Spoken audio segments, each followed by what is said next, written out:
Sabi nga, to see is to believe. Kaya ang innovation natin today isang uri ng nanotechnology na layong bigyang liwanag ang pagkaliit-liit na bagay tulad ng virus at bacteria. Tara, let's change the game!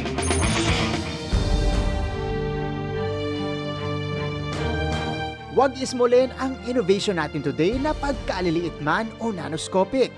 Napakarami namang gamit. Mula sa medical diagnosis, pagbuo sa mga bagong gamot, at maging sa pagdetect ng bacteria, virus at cancer cells. Yan ang carbon quantum dots, isang uri ng nanotechnology na nagbibigay liwanag sa mga bagay na hindi naabot ng ating mga paningin.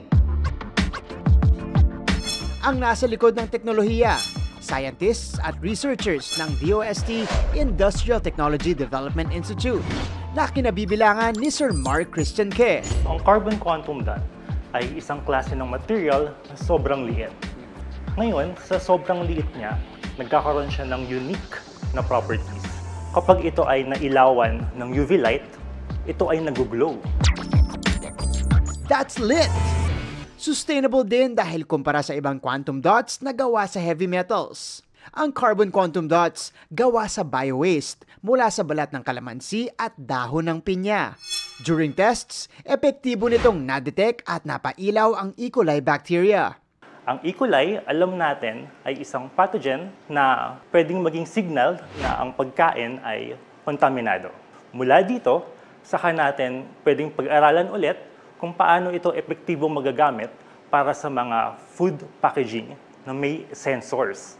Para malaman natin kung ang pagkain ay safe bang kainin or hindi. Sa pagbuo nito, unahin muna natin itong raw materials. Nandito na yung dried calamansi at saka dried piña leaves. Ilalagay natin dito sa Teflon container. Acid solution, combine natin dun sa raw material. Ready na nating ilagay sa reactor. Ito ay ilalagay na natin sa oven. Papainitin na natin siya. After 12 to 18 hours, nilabasan natin sa oven yung reactor. So ngayon, malalaman na natin kung sumakses ba tayo sa paggawa ng carbon quantum dots. It's time for us to turn off the lights.